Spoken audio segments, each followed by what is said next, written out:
درود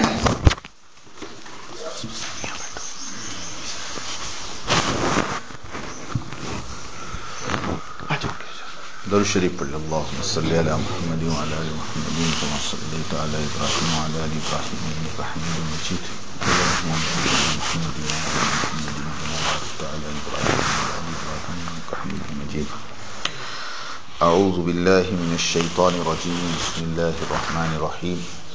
والذین جاہدوا فینا لنہدینہم سبلنا وان اللہ لمع المحسنین. محترم بزرگوں، دوستوں اور عزیزوں، اللہ پاک نے دنیا میں ہر چیز کو اس کی محنت کے ساتھ جوڑا ہے. اللہ پاک نے دنیا میں ہر چیز کو اس کی محنت کے ساتھ جوڑا ہے. کسی بھی چیز کو حاصل کرنے کے لیے اس کی محنت شرط ہے. جیسے دنیا کے معاملے میں ہم سب جانتے ہیں کہ بغیر محنت کے کچھ نہیں ہوتا. جانتے نہیں جانتے. روزی مقدر سے میں کہوں آپ گھر بیٹھ جاؤ تو مول صاحب کا صبح صبح دماغ خراب ہو گیا. روزی مقدر سے ہے، مطلب یہ ہے کہ محنت ہم کریں گے، روزی اللہ دیں گے. ہمارے ذہنوں میں یہ ہے کوئی بھی دنیا کی چیز حاصل کرنی اس کے لیے محنت کرتے ہیں اور اس کی محنت سمجھ میں آتی. تو یہ بات کیوں سمجھ میں نہیں آتی کہ اللہ پاک نے ہدایت کو بھی محنت کے ساتھ جوڑا ہے. والذین جاہدوا فینا لنہدینہم سبلنا. جو ہمارے راستے میں جد و جہد کریں گے ہم اسے ضرور بھی ضرور ہدایت دیں گے. یہ اللہ کا وعدہ ہے. لیکن ہدایت محنت پر ہے. ہدایت کائے پر ہے؟ ہدایت ایک ایسی چیز ہے دوستو جو انسان کی سب سے بڑی ضرورت ہے. آپ سمجھ لو میری بات. روٹی، کپڑا، مکان، بیوی، بچے، دکان سے زیادہ ضروری ہدایت ہے. کیونکہ اللہ پاک نے کسی چیز کے مانگنے کو واجب قرار نہیں دیا. اللہ پاک نے کسی بھی چیز کے مانگنے کو واجب قرار نہیں دیا کہ یہ مانگنا واجب ہے، لیکن ہدایت کے مانگنے کو واجب قرار دیا. دن بھر میں 48 رکعت، 48 رکعتوں میں 48 مرتبہ سورہ فاتحہ کا پڑھنا امام ابو حنیفہ رحمۃ اللہ علیہ کے نزدیک واجب ہے. آپ سمجھ لو بات. اور امام شافعی تو کہتے ہیں کہ بغیر فاتحہ کے تو نماز ہی نہیں ہوتی. بغیر فاتحہ کے نماز ہی نہیں ہوتی. تو فاتحہ میں ہے کیا؟ سورہ فاتحہ میں ہے کیا آپ بتاؤ؟ کہ شروع میں اللہ کی تعریف ہے کہ تمام تعریف اللہ کے لیے ہے جو قیامت کے دن کا مالک ہے نا. اور پھر آخر میں اے اللہ ہمیں سیدھے راستے کی ہدایت دے دے، اور وہ راستہ جس پر تو نے انعام نازل کیا. اب پوری سورت کا خلاصہ یہ نکلا کہ آدمی اللہ سے کیا مانگ رہا ہے اور کتنی مرتبہ مانگنے کا دن میں؟ 48 مرتبہ. 48 مرتبہ کھانا نہیں مانگنے کا، 48 مرتبہ پانی نہیں مانگنے کا، 48 مرتبہ کپڑے نہیں مانگنے کا، 48 مرتبہ مکان نہیں مانگنے کا، لیکن 48 مرتبہ ہدایت. ہدایت اتنی بڑی ضرورت کی چیز ہے. دنیا کی کوئی چیز نہیں ملی، میری بات سمجھنے کی کوشش کرو. دنیا کی کوئی چیز انسان کو نہیں ملی. مثال کے طور پر ایک آدمی بیمار تھا، اس کو دوائی نہیں ملی وقت پر، تو زیادہ سے زیادہ موت آئے گی. اور موت آئے گی اور وہ موت اس کو قبر کے گھڑے میں لے جائے گی. ایک آدمی بھوکا تھا، اس کو کھانا نہیں ملا، تو کیا فرمائے کہ زیادہ سے زیادہ موت آئے گی اور وہ قبر کے.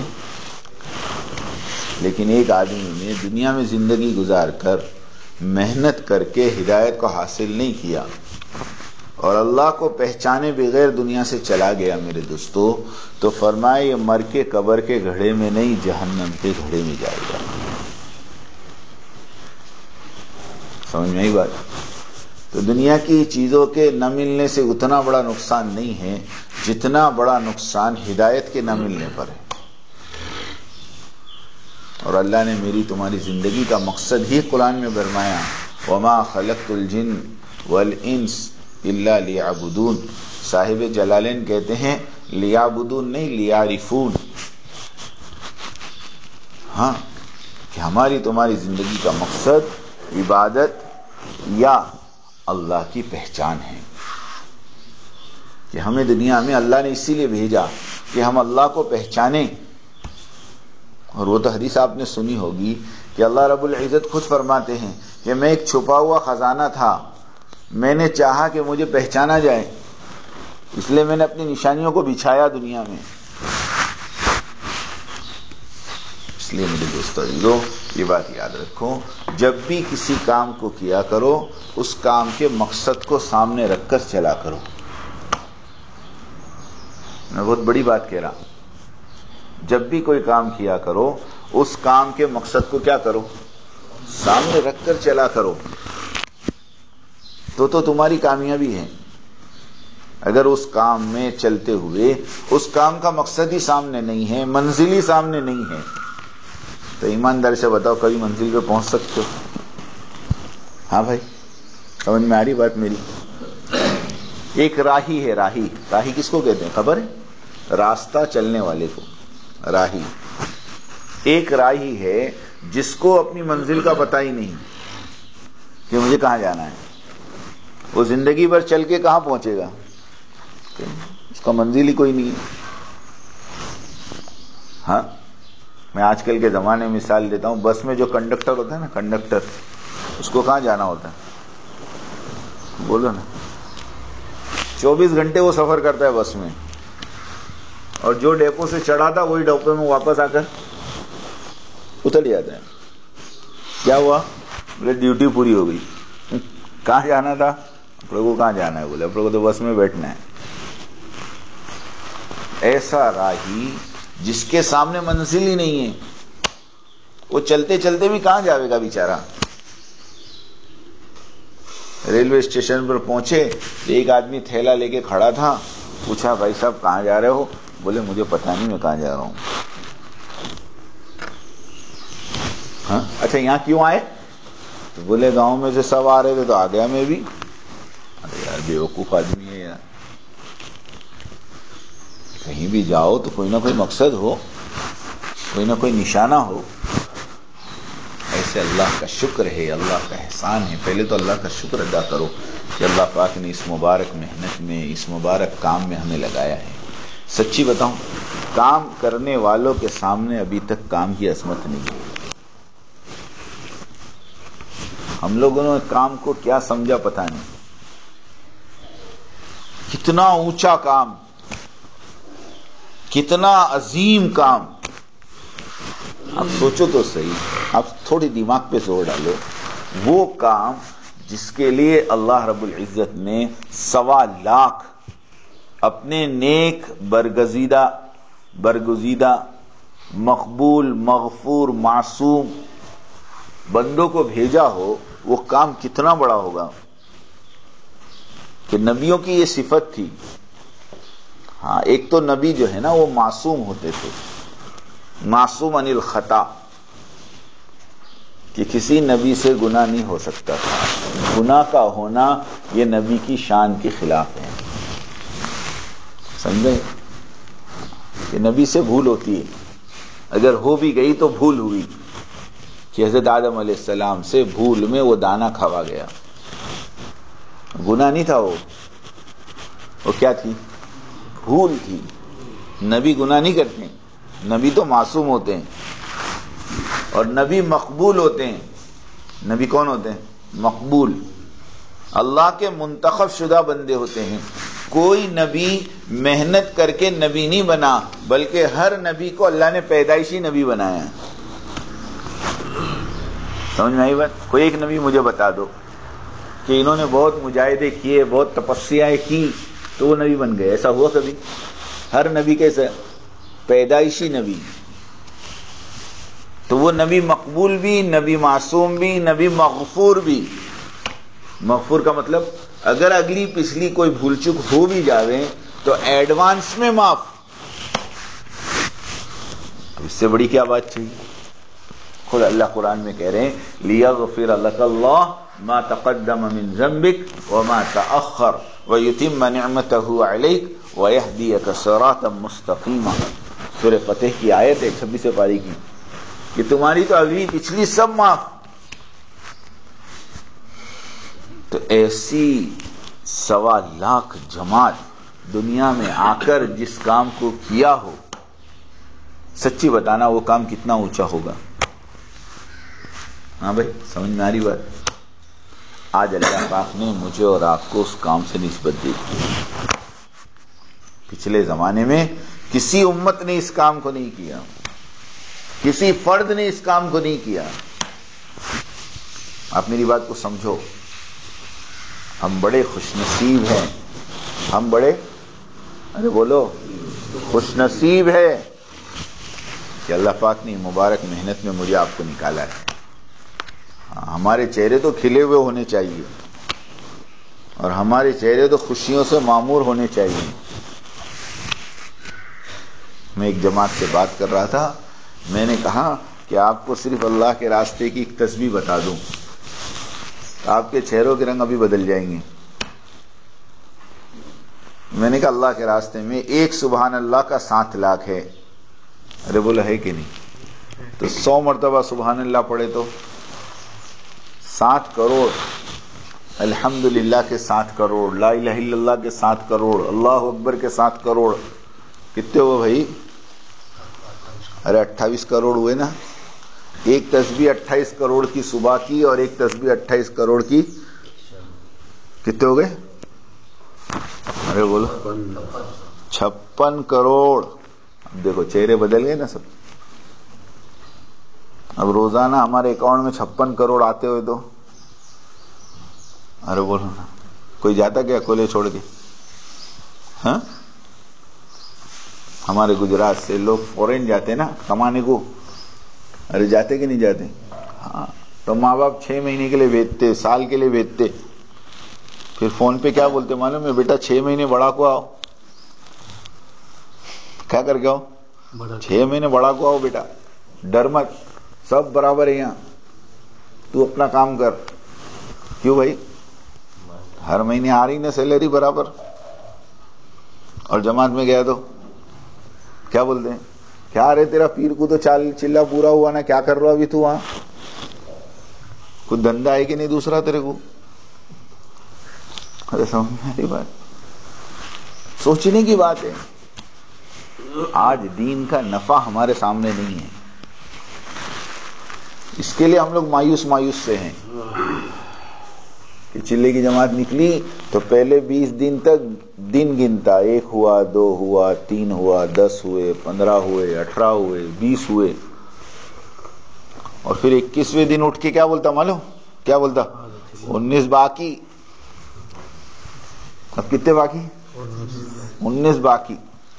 بول، پہلے تو 1 سے 20 تک چڑھتی گنتا اور 21 سے 40 تک اترتی گنتا. وہ کیسا چلا بولو اس کا؟ اللہ معاف کرے. دوستو، میں تو ہمارے ساتھیوں کو کل بھی کہہ رہا تھا اور آپ کو بھی کہتا ہوں، کوئی صحابہ چلا اور 4 مہینے کے لیے جماعت میں نہیں گئے. ہر ایک صحابی اللہ کے راستے میں مرنے کے لیے گئے. بمبئی کے اسٹیشن پہ ایک جماعت ہم کو ملی عیسائیوں کی. وہ مجھے پوچھنے لگی آپ کہاں جا رہے ہو؟ ہم نے کہا ہم کلکتہ جا رہے ہیں. کہا کتنے دن کے لیے جا رہے ہو؟ کہا 4 مہینے کے لیے. تو مجھے کہنے لگے 4 مہینے میں کیا کرو گے وہاں جا کے؟ 4 مہینے میں کیا ہوگا؟ میں نے کہا کیا مطلب؟ میں کہا آپ لوگ کہاں جا رہے ہیں؟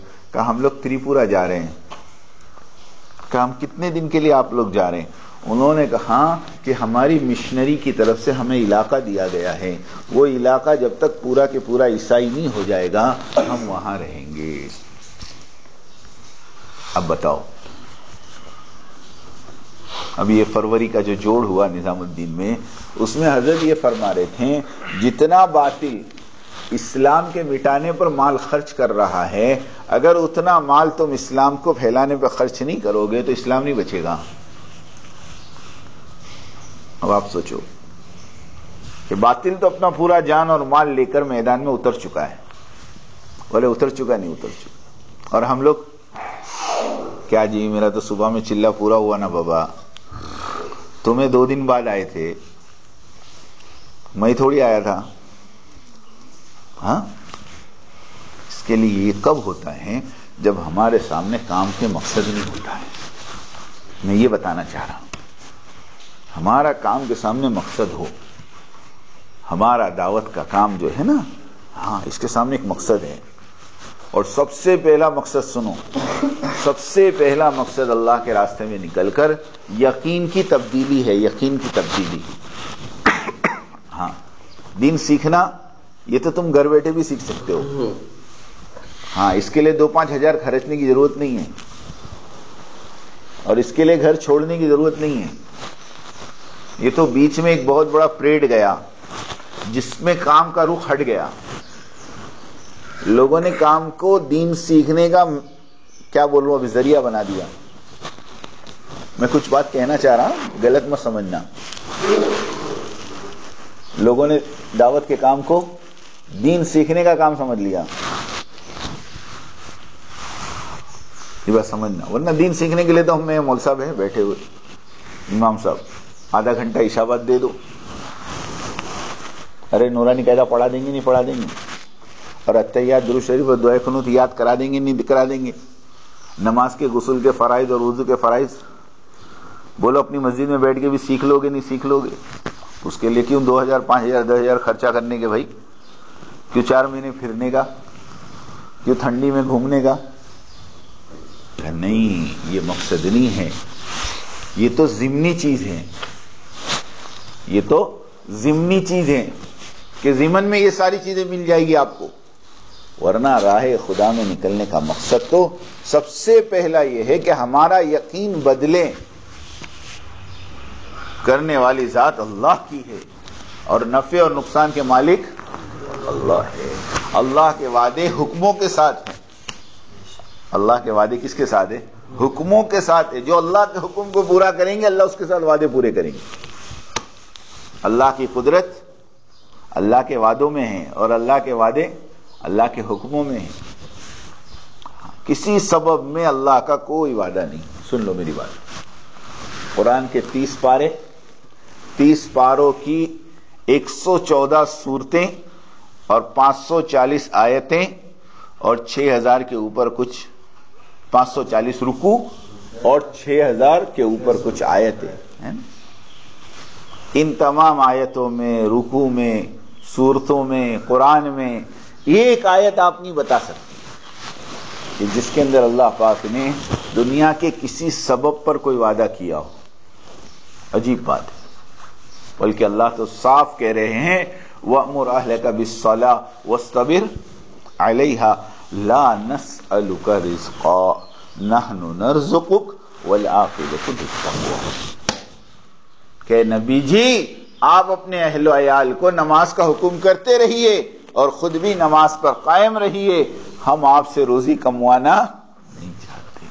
نحنو نرزقک، کوئی کو بھی پوچھنا اس کا ترجمہ یہی ہے ہم آپ کو روزی خود دیں گے. اور ایک جگہ نہیں، ایسی کئی جگہ. اللہ نے ایک جگہ تو فرما دیا کہ وَكَأَيٍّ مِّن دَابَّةٍ لَا تَحْمِلُ رِزْقَهَا، کہ دنیا میں جتنے جاندار ان میں سے کوئی جانور کل کی روزی اٹھا کر نہیں رکھتا. بولو کون رکھتا ہے؟ کوئی رکھتا ہے؟ ہاں کہ شیر کے پاس فریج ہے اور اس نے 2-5 ہرن کو شکار کر کے فریج میں رکھ لیا ہے کہ وہ کل کو نہیں ملے گا تو میں کیا کھاؤں گا. ارے بولو ہے. اور ہمارے یہاں بقرعید میں کتنے فریج بھرتے. ہاں ہمارے مفتی سلطان صاحب تھے، انتقال فرما گئے. وہ کہہ رہے تھے ایک مرتبہ کہ دنیا میں صرف 3 مخلوق ایسی ہیں، دنیا میں صرف 3 مخلوق ایسی ہیں جو کل کی فکر کرتی ہیں. کتنی مخلوق؟ ایک انسان نہیں، ایک چوہا، ایک چونٹی اور ایک انسان. اب یہ 3 کے علاوہ کوئی چوتھی ہو تو مجھے بتاؤ. چوہا دیکھو کچھ نہ کچھ جمع کرتا ہوگا، چونٹی کچھ نہ کچھ کھینچ کر لے جاتی ہوگی، ہے نا، اور انسان یہ تو برسوں کا جمع کرنے والا. اس کے علاوہ بڑے بڑے جانور ہیں جنگلوں میں. کسی کو آپ نے نہیں دیکھا کہ کسی نے کل کے لیے کچھ جمع. اسی لیے قرآن پاک کے 21ویں پارے کے اندر اللہ فرماتے ہیں وَكَأَيٍّ مِّن دَابَّةٍ لَا تَحْمِلُ رِزْقَهَا اللَّهُ يَرْزُقُهَا وَإِيَّاكُمْ وَإِيَّاكُمْ جو ہے نا، یہ بڑی عجیب چیز ہے کہ اللہ ان جانوروں کا ذکر کہہ رہے ہیں کہ اللہ ہی ان کو روزی دیتے ہیں، وَإِيَّاكُمْ اور تم کو بھی، اور تم کو بھی۔ اور 15 پارے میں تو اللہ فرما رہے ہیں وَلَا تَقْتُلُوا أَوْلَادَكُمْ، تم اپنی اولادوں کو قتل مت کرو، خشیت املاق، غریبی کے ڈر سے، نحن نرزقهم، جو بچہ آنے والا ہے نا اس کو بھی ہم ہی روزی دیں گے، وَإِيَّاكُمْ اور تم کو بھی ہم ہی تو دیتے ہیں، تم کو بھی تو۔ ایک بات سمجھ میں آئی، روزی کا دینے والا۔ اب اس کے لیے اسباب کیا ہے وہ بھی ہمیں قرآن بتائے گا۔ سنو میری بات بہت دھیان سے کہ اللہ پاک نے روزی کے اسباب جو قرآن میں بیان فرمائے، سب سے پہلے اللہ نے تقوی کو بیان کیا۔ کس کو بیان کیا؟ وہ کھول کے صاف، وَمَن يَتَّقِ اللَّهَ، جو اللہ سے ڈرے گا، يَجْعَلْ لَهُ مَخْرَجًا، اللہ اس کے لیے تمام تنگیوں میں سے راستے نکال دیں گے، وَيَرْزُقْهُ مِنْ حَيْثُ لَا يَحْتَسِبُ، اور اللہ اس کو ایسی جگہ سے روزی دیں گے کہ اس کو گمان بھی۔ کس پر بھائی؟ ارے بولو زور سے، تقوی۔ وَمَن يَتَوَكَّلْ عَلَى اللَّهِ فَهُوَ حَسْبُهُ، جو اللہ پہ بھروسہ کرتے ہیں اللہ اس کے لیے کافی ہو جاتے ہیں۔ توکل کتنا سبب ہو گیا؟ دوسرا۔ اور نماز کا بتایا وہ کتنا ہو گیا؟ تیسرا۔ ادعونی استجب لکم، مجھ سے مانگو میں تمہیں دوں گا۔ دعا کون سا سبب ہو گیا؟ چوتھا۔ یہ 4 اسباب ہے قرآن میں، تقوی ہے، توکل ہے، نماز ہے اور دعا ہے۔ ان 4 پر اللہ کے وعدے ہیں، چاروں کے چاروں حکم ہیں، چاروں کے چاروں اللہ کے حکم ہیں۔ اس کو کہتے اللہ کے وعدے حکموں کے۔ ان حکم کو تم پورا کرو، ان اعمال کو اپنی زندگی میں ڈالو، اللہ پاک ساری دنیا کی تنگیوں سے تم کو نکال دے گی۔ ورنہ دوستو آج امت دھوکے میں پڑ گئی۔ کیا پڑ گئی؟ دھوکے میں۔ کیسا دھوکہ بتاؤں آپ کو؟ ایک دم عجیب بات بتاؤں۔ حضرت ابھی فرما رہے تھے کہ ہماری 100 سال کی دعوت کی محنت پر ہمارا یقین وہاں پہنچا ہے جہاں پر کفار مکہ کا یقین پہلے سے تھا۔ کفار مکہ کا پہلے سے تھا۔ کیوں؟ کہ کفار مکہ کا یقین تو پہلے سے تھا، کرتے تو اللہ ہی ہیں مگر ان بتوں کے ذریعے سے کرتے ہیں، کرتے تو اللہ ہی۔ اس لیے دیکھو آپ کو مشرکین مکہ ملے گا۔ مشرک اس کو کہتے ہیں جو شرک کرتے ہیں، جو پارٹنر بناتے ہیں۔ آپ سمجھے میری بات؟ مشرکین مکہ اللہ کو مانتے تھے، وہ اللہ کو مانتے تھے، وہ یہ نہیں کہتے تھے کہ اللہ نہیں کرتے ہیں، اللہ ہی کرتے ہیں۔ مگر یہ جو کعبۃ اللہ میں 360 بیٹھے ہیں نا، یہ سب اللہ میاں کے ہیلپر ہیں۔ کون ہیں؟ ہیلپر ہیں۔ بارش چاہیے تو ان کے پاس چلے جاؤ، روزی چاہیے تو ان کے پاس چلے جاؤ، اولاد چاہیے تو ان کے پاس چلے جاؤ۔ یہ سب ہیلپر ہیں، کرتے تو وہی ہیں۔ یہ کس کا یقین تھا؟ مشرکین مکہ کا۔ اور آج پوری محنت کے بعد ہم یہاں پہنچے ہیں کہ ہاں بھائی صاحب کرتے تو اللہ ہی ہیں مگر مجھے دکان پہ جانا پڑے گا، کرتے تو اللہ ہی ہیں مگر مجھے تو نوکری کرنی پڑے گی۔ اللہ کریں گے نوکری کے ذریعے سے، جیسے وہ بدھ کے ذریعے سے کر رہے تھے۔ اب بتاؤ میرے میں اور مشرکین مکہ کے یقین میں کیا فرق رہا؟ اور مشرکین مکہ کا اور اللہ کے نبی کا جھگڑا یہ نہیں تھا، یہ بھی سننا بات، یہ حضرت کا جملہ سنا رہا ہوں۔ مشرکین مکہ کا اور اللہ کے نبی کا جھگڑا یہ نہیں تھا کہ کرتے اللہ ہے یا اللہ کا غیر، کرتے اللہ ہے یا اللہ کا غیر، جھگڑا اس کا نہیں تھا۔ جھگڑا اس بات کا تھا کہ مشرکین مکہ کہتے تھے اللہ کرتے ہیں اور ان اسباب کے ذریعے سے کرتے ہیں، اور اللہ کے نبی کہتے تھے اللہ کرتے ہیں مگر میں جو اعمال لے کر آیا ہوں ان کے ذریعے سے کرتے ہیں۔ کہ اسباب کا یقین نکالو، اعمال کا یقین بٹھاؤ۔ یہ پہلے سے دعوت چلی آ رہی، آج ہمارے سامنے یہ بات آتی ہے تو ہم کو تعجب ہوتا ہے کیسی بات؟ نہیں، یہ دعوت تو پہلے سے ہیں، اور ان دعوت کو ہم نے چھوڑ دیا، جس کی وجہ سے آج یہ دعوت ہم کو عجیب لگ رہی۔ کیسی بات کر رہی ہے، کیسی بات کر رہے ہیں؟ ارے میرے دوستو، میرے پیارو، میرے عزیزو، کیا ابراہیم علیہ السلام کو اللہ نے 40 دن تک بغیر کسی سبب کے آگ میں پالا نہیں پالا؟ اور یونس علیہ السلام کو مچھلی کے پیٹ میں بغیر دکان کے پالا نہیں پالا؟ کہ نہیں پالا؟ کس نے پالا؟ کسی قدرت والے اللہ ہے۔ کہ فرعون جو پوری دنیا کا بادشاہ ہے اور اس نے پوری قوت اور طاقت اور آواز لگا دی کہ بنی اسرائیل میں بچہ پیدا نہیں ہوگا جو بچہ میری حکومت کو ختم کرے گا۔ مجھے نجومی نے بتا دیا ہے کہ وہ بچہ اس رات میں باپ کی پیٹھ سے ماں کے رحم میں منتقل ہونے والا ہے۔ اس رات میں اس نے بیوی عورتوں کو الگ کیا، مردوں کو الگ کیا کہ آج رات کو کوئی مرد اپنی عورت سے نہ ملے، تاکہ وہ حمل ہی نہ ٹھہرے، جھگڑا ہی ختم۔ اب مردوں کے اوپر مقرر کیا ابراہیم علیہ السلام کے باپ کو کہ ان کی نگرانی کرو، ایک بھی یہاں نہ آوے، اور اسی کی بیوی کو یہاں نگرانی پہ کھڑا کیا کہ تو ان عورتوں کی نگرانی کر، ایک بھی یہاں سے وہاں نہ جاوے۔ اللہ، اور خود بیچ میں تخت ڈال کے بیٹھا۔ اللہ پاک نے تھوڑی دیر کے لیے مردوں پر بھی عورتوں پر بھی نیند کو غالب کر دیا، اور فرعون کو بھی سلا دیا، اور فرعون کے تخت کے نیچے دونوں کو ملا دیا۔ کہ اللہ اللہ ہے۔ اللہ کون ہے؟ اللہ ہے۔ اگر ایسے ظاہر کے خلاف اللہ کام نہ کرے تو پھر اللہ کو اللہ کون بولے گا؟ کہ تیری پوری طاقت ایک طرف، تیری پوری قوت ایک طرف، اور میرا ارادہ ایک طرف، میں وہ کروں گا جو میں چاہوں گا۔ اللہ کا ارادہ اٹل ہے، اللہ کا ارادہ فیصلہ ہے اللہ کا، اس کو قسم خدا کی دنیا کی کوئی طاقت ٹال نہیں سکتی۔ یہ چیز آج ہمارے دلوں میں بٹھانے کی ضرورت ہے، کیونکہ ہم جس ماحول میں جی رہے ہیں نا، ہم لوگ ڈرے ہوئے ہیں۔ ہم لوگ کیسے ہیں؟ ڈرے ہوئے ہیں۔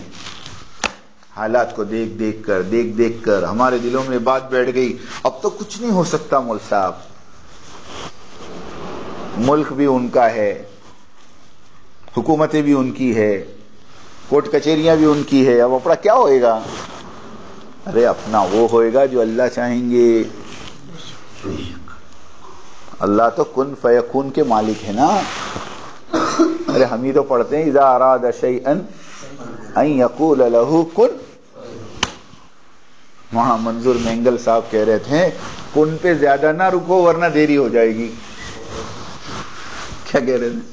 کن پہ زیادہ دیر نہ رکا کرو، کن فیکون، کہ اللہ یوں کہتے ہو جاتا ہے، اس کے ہونے میں بھی دیری نہیں ہے۔ جس دن اللہ اس امت کی ذلت کو عزت سے بدلنے پر آویں گے، قسم خدا کی اللہ کو دیر نہیں لگے گی، لیکن اس کے لیے شرط ہے۔ کیا شرط ہے معلوم ہے؟ محنت اپنی طرف سے ہم پوری کریں۔ سب سے پہلے ہم اپنی زندگی کو بدلیں، اپنے یقین کو بدلیں، اپنے طریقوں کو بدلیں، اپنے جذبات کو بدلیں، اپنی سوچ کو بدلیں، پہلے اپنے آپ کو بدلیں، اور پھر امت میں چل پھر کر امت کے بدلنے کی کوشش کریں۔ کیونکہ جب تک تم نہیں بدلو گے تم کسی کو نہیں بدل سکتے۔ آج جھگڑا یہ ہے، ہم پوری امت کو بدلنا چاہتے ہیں لیکن میں نہیں بدلوں، میں تو برابر ہوں، میں تو جیسا ہوں ایسا ہوں، میرے اپنی ذات کو نہیں بدلنا ہے، باقی پوری گاؤں کو بدل دینا ہے، تو ہوئے گا ایسا؟ بولو، ایسا کبھی نہیں ہوگا۔ پہلے ہم اپنے آپ کو بدلیں۔ ایک آخری بات کہہ کے بات ختم کروں۔ حضرت ایک عجیب بات فرماتے ہیں کہ دیکھو، جب تک تمہارا تعلق اللہ سے نہیں جڑے گا، تم لوگوں کا تعلق اللہ سے کیسے جوڑو گے؟ آپ سمجھ رہے میری بات؟ پاور بینک ہوتا ہے نا، پاور بینک جو موبائل کو کیا کرتا ہے؟ چارج کرتا ہے. لیکن پاور بینک میں بھی تو پاور ہونا چاہیے. اگر پاور بینک میں پاور نہیں ہے تو موبائل کو چارج کر سکتا ہے؟ ایسے میرے دوستوں میرا تمہارا حال ہے. ہم اللہ کے راستے میں نکلے ہیں. ہم جب تک اپنا تعلق اللہ سے نہیں جوڑیں گے، جب تک ہم اپنا تعلق اللہ سے نہیں جوڑیں گے، ہم لوگوں کا تعلق اللہ سے نہیں جوڑ سکتے ہیں، کیونکہ ہمارے اندر ہی پاور نہیں ہے. اس کے لیے راتوں کو اٹھنے کی عادت ڈالو، اللہ کے سامنے مانگنے کی عادت ڈالو. 3 تے ہے، اس کو خوب اہتمام سے سنو. ایک تو تہجد کی تے، ایک تسبیح کی تے، اور ایک تلاوت کی تے. یہ 3 تے کو صبح صبح اٹھ کے کر لیا کرو تو یوں سمجھو کہ تمہارا پاور بینک چارج ہو گیا. اب دن بھر موبائل چارج کرتے رہو. اب صبح میں تم نے اپنے آپ کو چارج نہیں کیا تو تم تو ڈیڈ پڑے ہو، تو تم امت کو کیا جوڑو گے؟ اس کے لیے اللہ کے واسطے محنت کے دوران اپنی ذات کو کبھی نہ بھولنا، ورنہ بہت بڑے دھوکے میں چلے جاؤ گے. تو قرآن نے ایسوں کو پاگل کہا ہے. پاگل کس کو؟ اتأمرون الناس بالبر، جو لوگوں کو بھلائی کا حکم کرتے ہیں، وتنسون انفسکم، اور اپنی ذات کو بھول جاتے ہیں. وانتم تتلون الکتاب، اور تم کتاب پڑھتے ہو. افلا تعقلون، قرآن کہتے ہیں افلا تعقلون، کیا تم کو عقل نہیں ہے کہ ایسا کام تو بے عقل ہی کرے نا، کہ نہیں؟ لما تقولون ما لا تفعلون، کیوں کہتے ہو ایسی باتیں جو تم کرتے نہیں؟ اس کا مطلب یہ نہیں کہ کہنا نہیں ہے، بلکہ اس کا مطلب یہ ہے کہ جن باتوں کو تم کہتے ہو اس کو تم کرتے کیوں نہیں ہو؟ اب دن بھر ہم دعوت دیتے ہیں نا کہ بھائی عبادت کرو، اللہ سے مانگو، اور ہم ہی اللہ سے نہ مانگے تو؟ اس کے لیے اللہ کے واسطے دوستو کام بہت اونچا ہے، کام بہت بڑا ہے. اس کو جتنا عظمت کے ساتھ کرو گے اللہ اتنی صفات میں ترقی پیدا. ورنہ دوستو چلے 4 مہینے مقصود نہیں ہے، زندگیوں کا بدلنا مقصود ہے. میری بات سمجھ لو. 4 سال بھی لگا لو، اگر زندگیاں نہیں بدل رہی تو کیا کام کا؟ کیا کام کا بتاؤ؟ اس کے لیے ایک مرتبہ 4 مہینے ہے نا، ایسے جیسے مولانا الیاس صاحب رحمۃ اللہ علیہ بتا گئے. مولانا الیاس صاحب رحمۃ اللہ علیہ کا ملفوظ نقل کروں، مولانا الیاس صاحب رحمۃ اللہ علیہ فرمایا کرتے تھے جیسے میں کہتا ہوں ایسے اگر کوئی 4 مہینے لگا دے، دنیا کا باطل مل کر اس کو اسلام پر سے تو کیا مسواک پر سے نہیں ہٹا سکتا. اس کے لیے اللہ کے واسطے اپنے اوقات کی حفاظت کرو. ہیں مسجد کی 4 دیواری، امیر کی اطاعت، اعمال کی پابندی کے ساتھ، راتوں کی آوازاری کے ساتھ، ہے نا، یہ وقت گزارو گے نا، اللہ تم سے ملکوں میں کام لے لیں گے. تو کون کون کرے گا؟ سب کرے گے انشاءاللہ. تو 7:02 کا ٹائم ہے نا، یہ 3 کا طلوع آفتاب 3 پہ ہے انشاءاللہ، تو 23 کا ٹائم ہو جائے. دیکھو برابر اشراق کا. اب 2 رکعت نماز پڑھ لو. پڑھ لیں گے 2 رکعت.